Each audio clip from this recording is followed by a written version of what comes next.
Hello everyone, welcome back to my channel guys. Thank you for stopping by. Thank you for joining me in this live section. Nnamdi Kanu's protest is gaining momentum guys. It's gaining momentum. People, are flying, according to Shawara, are flying into Nigeria just for this protest. And guess what?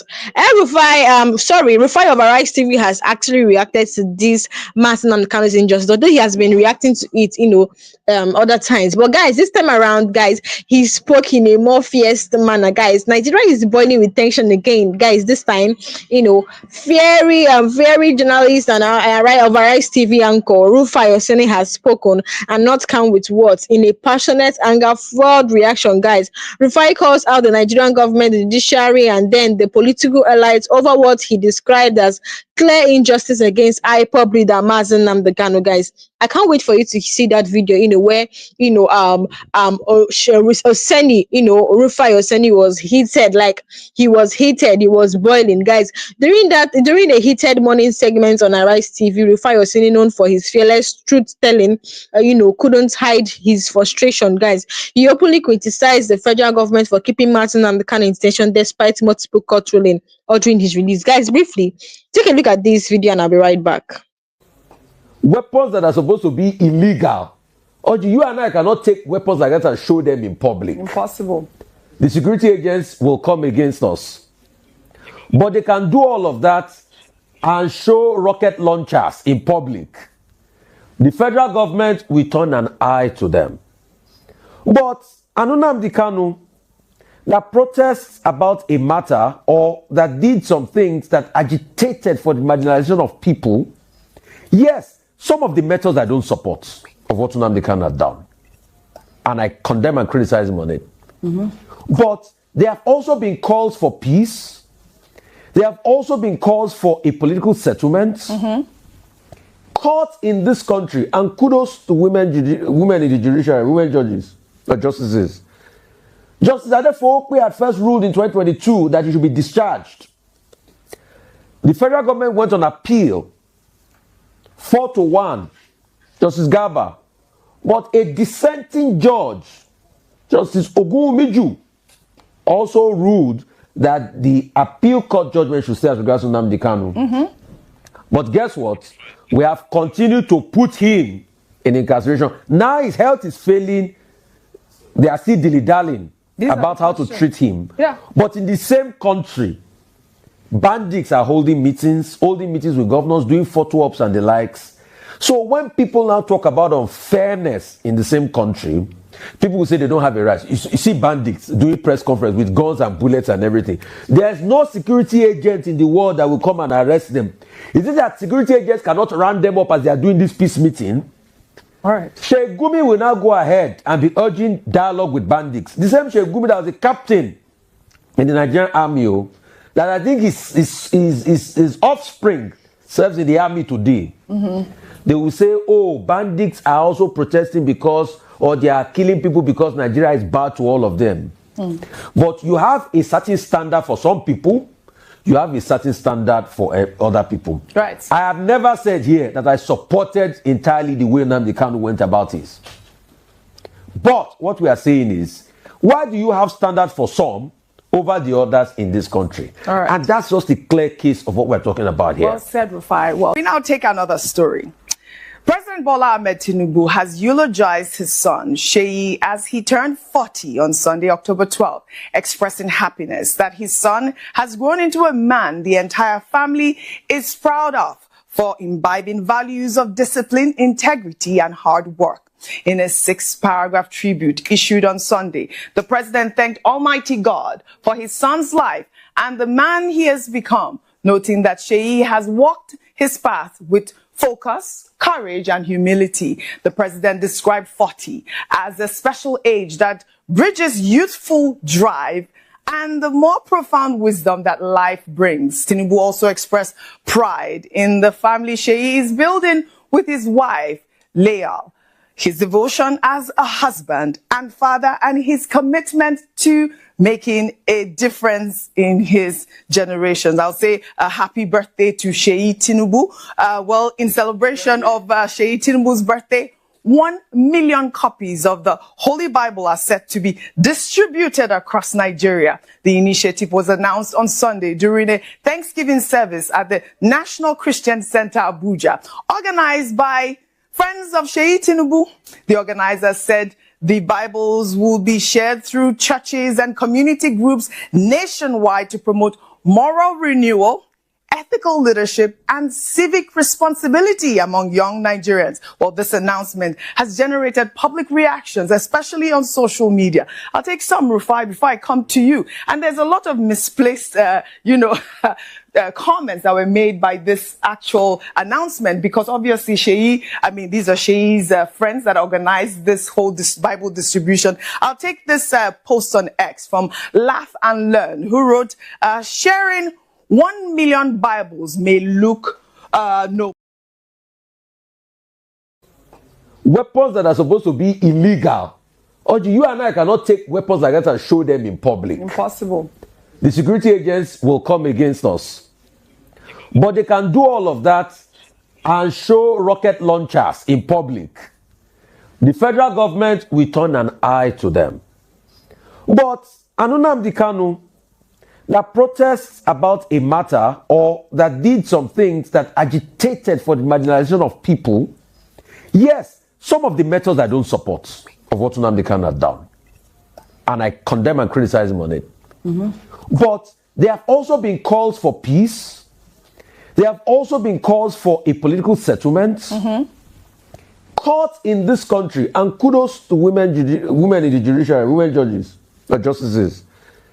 Justice Adefokwe had first ruled in 2022 that he should be discharged. The federal government went on appeal, 4-1, Justice Garba.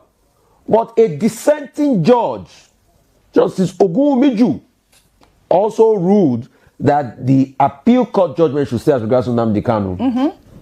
But guess what? We have continued to put him in incarceration. Now his health is failing. They are still dilly-dallying about how to treat him. Yeah. But in the same country, bandits are holding meetings with governors, doing photo ops and the likes. So when people now talk about unfairness in the same country, people will say they don't have a right. You see bandits doing press conference with guns and bullets and everything. There's no security agent in the world that will come and arrest them. Is it that security agents cannot round them up as they are doing this peace meeting? All right. Sheikh Gumi will now go ahead and be urging dialogue with bandits. The same Sheikh Gumi that was a captain in the Nigerian army, that I think his offspring serves in the army today. They will say, oh, bandits are also protesting because, or they are killing people because Nigeria is bad to all of them. But you have a certain standard for some people, you have a certain standard for other people. Right. I have never said here that I supported entirely the way Nnamdi Kanu went about it. But what we are saying is, why do you have standards for some over the others in this country? All right. And that's just a clear case of what we're talking about here. Well said, Rufai. Well, we now take another story. President Bola Ahmed Tinubu has eulogized his son, Sheyi, as he... When Northern bandits were busy killing the citizens, burning villages, killing the Christians, what did the leader did? They come on here. They were traveling to meet them. The big leaders, the senators, the emirs, they do negotiation deal with them. But one man, Nnamdi Kanu, has been locked for years now. It is this time everybody is shouting. May they release her, may they... When the Fego bring this man come, where were these Igbo leaders? The first time they bring this man in, when they arrest him, where were they? They were busy dragging power, busy dragging Ezedibu. They prefer this their title than their own brothers. Why did Northerners use their title to protect their own citizens? Okay, now, may I just give a short example why we will need to know what we are doing. Operation Crocodile Smile that went to the east to go and arrest those IPO leaders. Those boys where they arrest that time, until now, no peace agreement with them. But the Boko Haram, when federal government army arrest, they don't do peace talks with them. Who is fooling who? Now, let me explain something to you. Last year, they burned some youth in Edo State. or top truck matter, or top security matter. Within 24 hours, the Emir of Kano speak. All the northern leaders, they can go up together, hope, meet immediately. For those people they just keep for only trouble. But these same people don't burn villages in the southern part, in the east part. A whole village or burn and do everything. The other leaders from the west and the south and the east has never come out to home meeting to say no. These people coming to our soil to rape our mother, to molest our farmers. They have never home meeting for once. More not lie to ourselves. This country is running two types of justice. One of these justice is for the powerful and connected. The other one is for the weak and the divided. We now know who be the weak and the divided. Me and you. Me and you where they say ourselves. So now we be the weak and the divided. And every time what they feel say this thing not concern us, we they dig the grave of our own unity. Nnamdi Kanu should be free. He deserves freedom. He don't deserve what he's receiving. So, guys, how can we call ourselves a democracy when a citizen has been granted bail by a court? Listen, how can we call ourselves democracy? How can we say we are practicing democracy in this country, Nigeria, when a citizen has been granted bail by a court of competent jurisdiction, yet he still remains in detention? What message are we sending to the world about justice and fairness in Nigeria? What message, guys?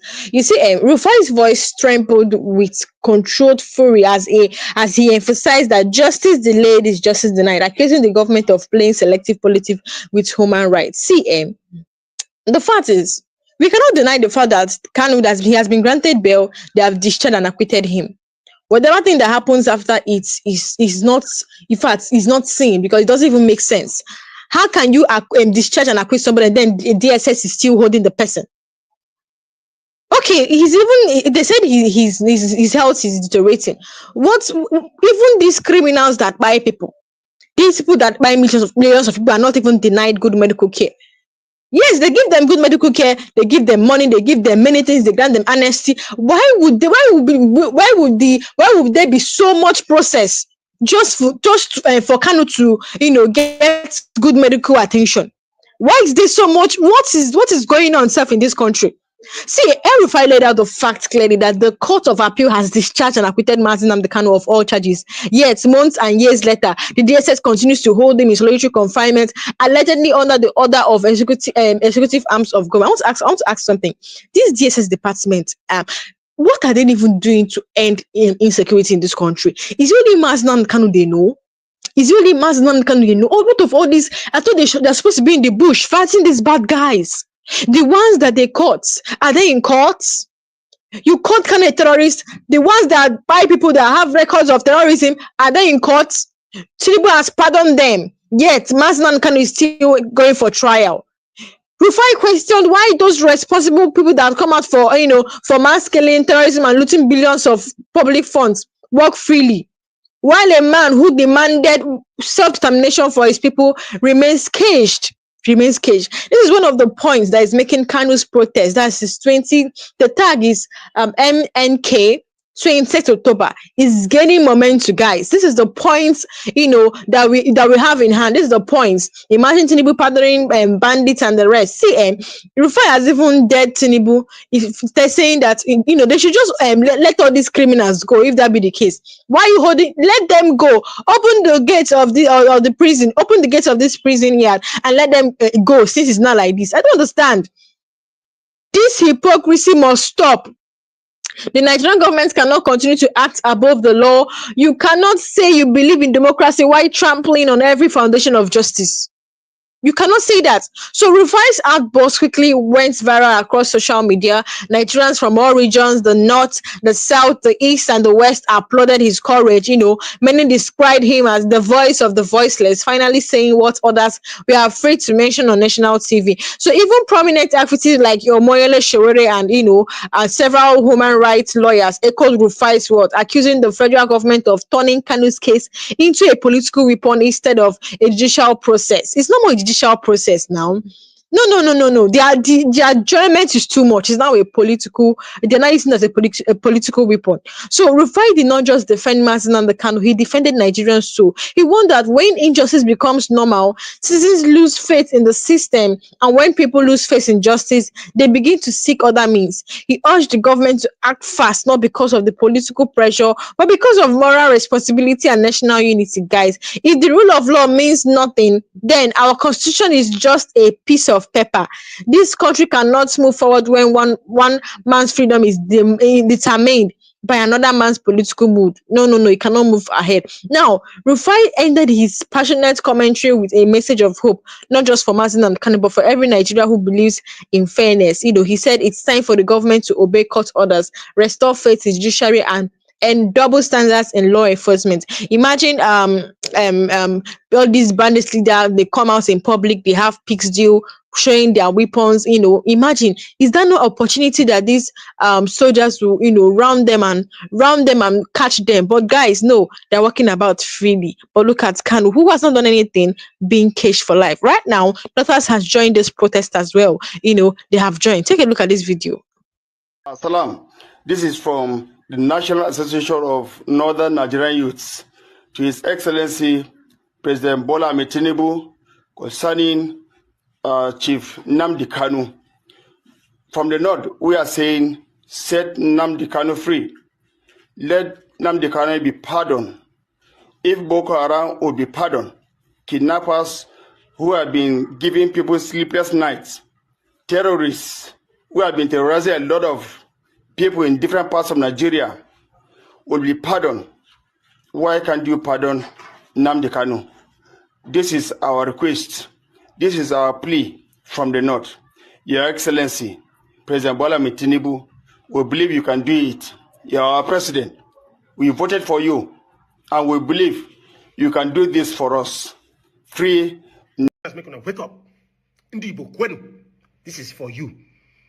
It is a shame that your brother, Nnamdi Kanu, is still in captivity.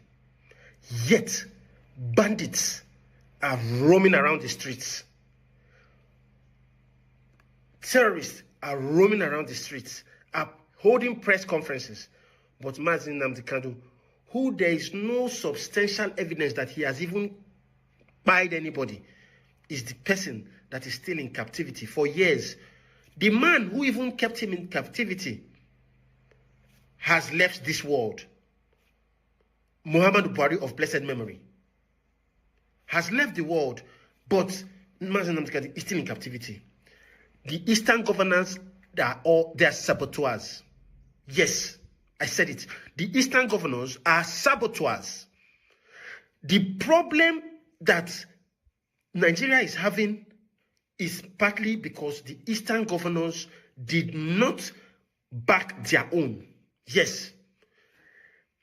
If the Eastern governors come together as one and unite and build the East, forget about agitating for anything in Biafra. Let them come back home and develop their home. Automatically, that agitation for Biafra will just become, you understand? Because already you have built a world of your own. You understand? So automatically it is what it is. There's no need of agitating, begging anybody for anything. No need to beg anybody for anything. It's not by force. You understand? Yes, because I am not from the East, but I have seen the level of marginalization. I am a Nigerian. Because I'm not from the East, I'm not from the, I'm not an Igbo man, rather. I'm not a Yoruba man, I'm not a Hausa man. Does not mean that I'm not a Nigerian. Yes. Weapons that are supposed to be illegal. Or you and I cannot take weapons like that and show them in public. Impossible. The security agents will come against us. But they can do all of that and show rocket launchers in public. The federal government will turn an eye to them.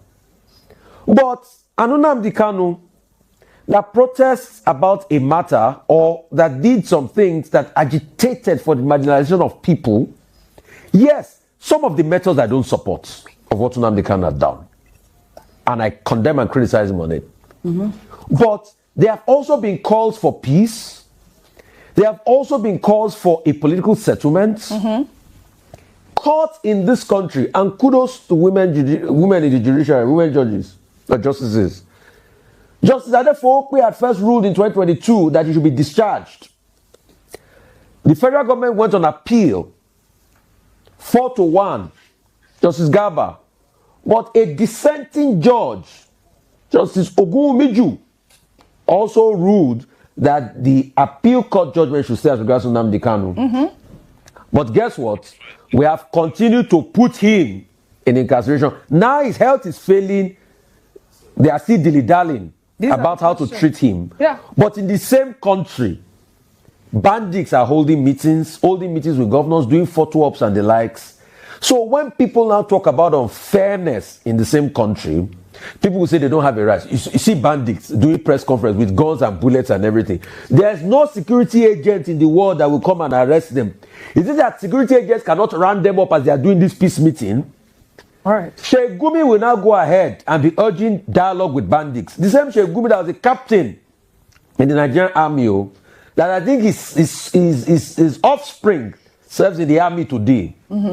They will say, oh, bandits are also protesting because, or they are killing people because Nigeria is bad to all of them.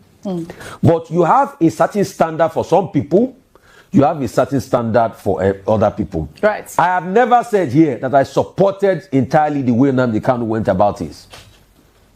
But what we are saying is, why do you have standards for some over the others in this country? All right. And that's just the clear case of what we're talking about here. Well said, Rufai. Well, we now take another story. President Bola Ahmed Tinubu. So, guys, you heard what Rufai said over Rice TV. So, Rufai did not just talk about Kanu, he also drew a painful comparison, like you just heard him say, that left Nigerians speechless. He pointed out that why Nnamdi Kanu remains in detention, bandits, kidnappers, terrorists are roaming freely across the country, holding community hostage, collecting ransom, and even, being granted rehabilitation in the name of national reintegration.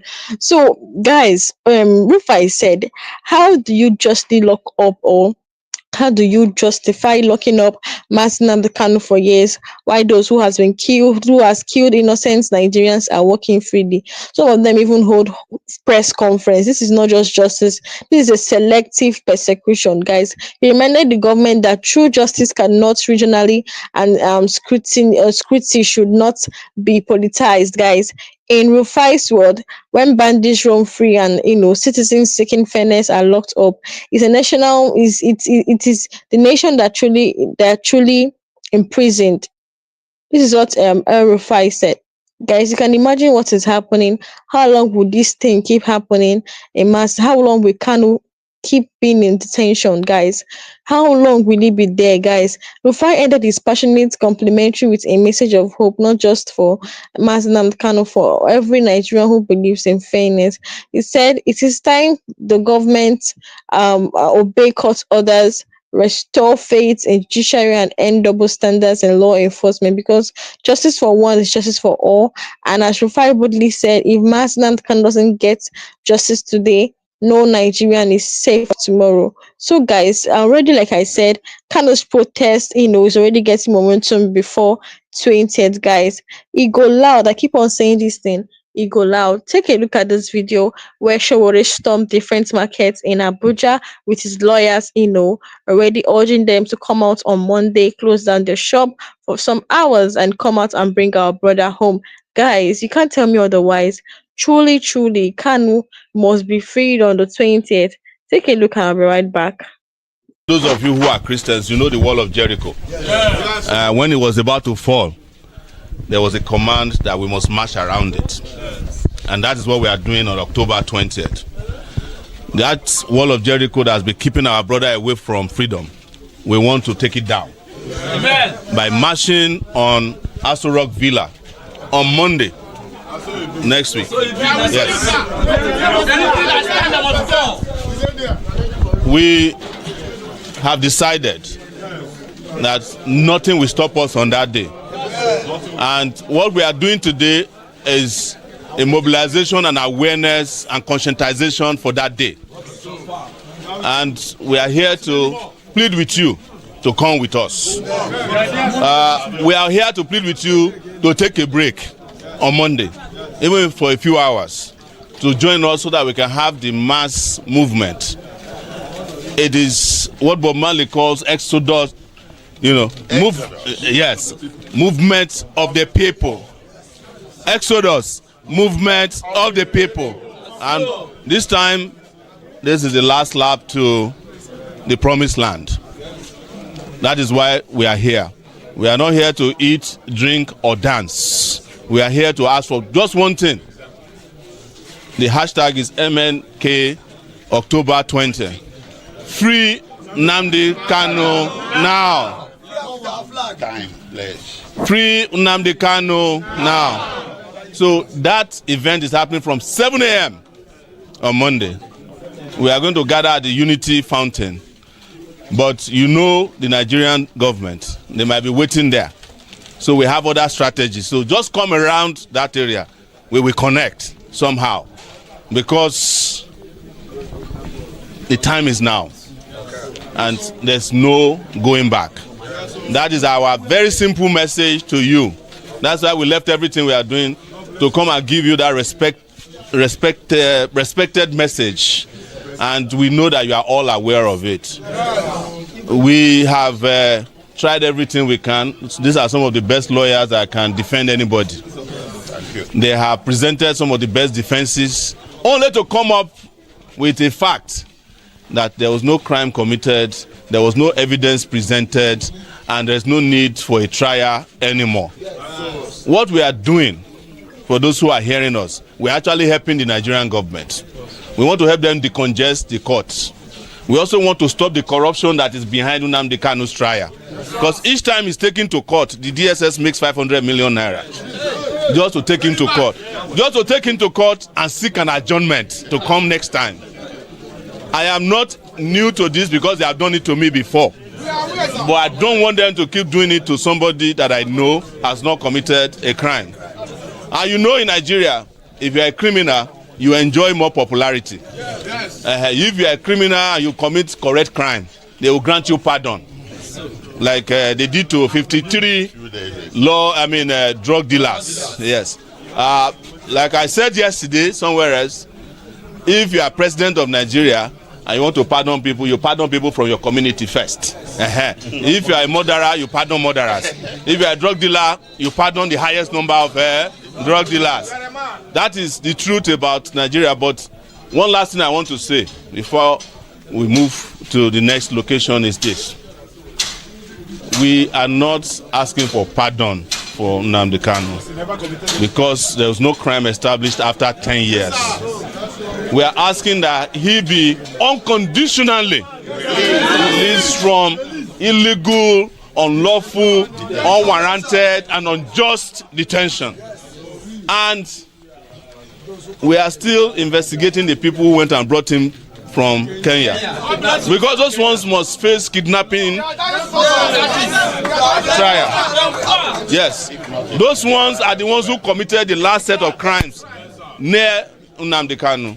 They went and kidnapped him. They brought him to Nigeria. There was no trace of how he got to Nigeria till today. But no matter how long it will take, we will find those people too. Yes. Thank you very much.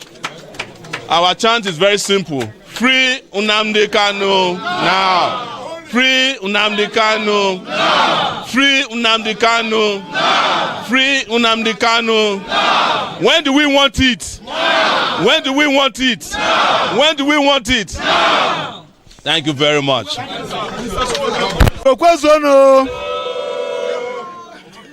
Please, they have started with another propaganda. The thing was started yesterday. They said that they asked Nnamdi Kanu to sign whatever. We were with him yesterday. We left him around 4 or 5 yesterday. When we finished at Kubo, we went to see him. We are with him. There is nothing like that. Nnamdi Kanu is not somebody that you can intimidate. Had he been that, there is no amount of offer Buhari government did not offer him, and he refused. Now, for those of you, get it right. For those of you, probably you are in Abuja and your siblings are there in Anambra or Imo or Ebonyi, you may be thinking that the DSSS who arrested your brother must have killed your brother. Your brother is alive. There is a place they call Wawa in Niger State after Kainji. That's where they normally keep all these people. And what we are asking is that while we are talking about releasing Nnamdi Kanu, we are also asking that all those people should be released. As well, yes. Because when they will just come to your house in the morning, if somebody wants to wicked you, will just write petition to them that you are IPOB or ESM member. They will just pick you, collect your phone. That will be all, and they will pack you there. So we are not animal. We are human beings. They have made several attempts to kill Nnamdi Kanu from Kenya to Nigeria here, but God is still with him. So please, what you are going to do, don't allow anybody to deceive you. Most of them have shop here. They will just discourage you. What am I going to do? Please, on Monday, sacrifice that day. Come to town. If you have your brother who is in Suleja who cannot come to town, let them start protesting in Suleja there. If those of them in Kaduna, let them start doing it there. If you have somebody in Canada, call them. In London, call them. You can see Onyozo, Nabronyan, Onyebai, the Pussy Hypesi Bunisi. Are you them saying? So please let us encourage him. They say that we are saboteurs, we are not saboteurs, and this is the time to show Nigeria that we are not saboteurs, and we are not slaves in this town. So what we are saying is that please, you people on Monday, sacrifice that day. Come to town. They are not going to do anything. Peaceful. It's going to be peaceful. We have written to them. We have notified them that we are coming to do protests. They should provide security for us so that they will not say that we did not. Yes. We have written to them. They asked us to write a letter. We have written the letter to them. It's going to be peaceful. And we can't be doing peaceful protests and somebody will come and intimidate you. If somebody can intimidate you, that means that somebody can just come here and demolish this market and ask you to go to court. Yes. You will resist it. Yes. So that is what we are saying. Thank you and God bless you. Thank you. Thank you.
So guys, you can see what's happening.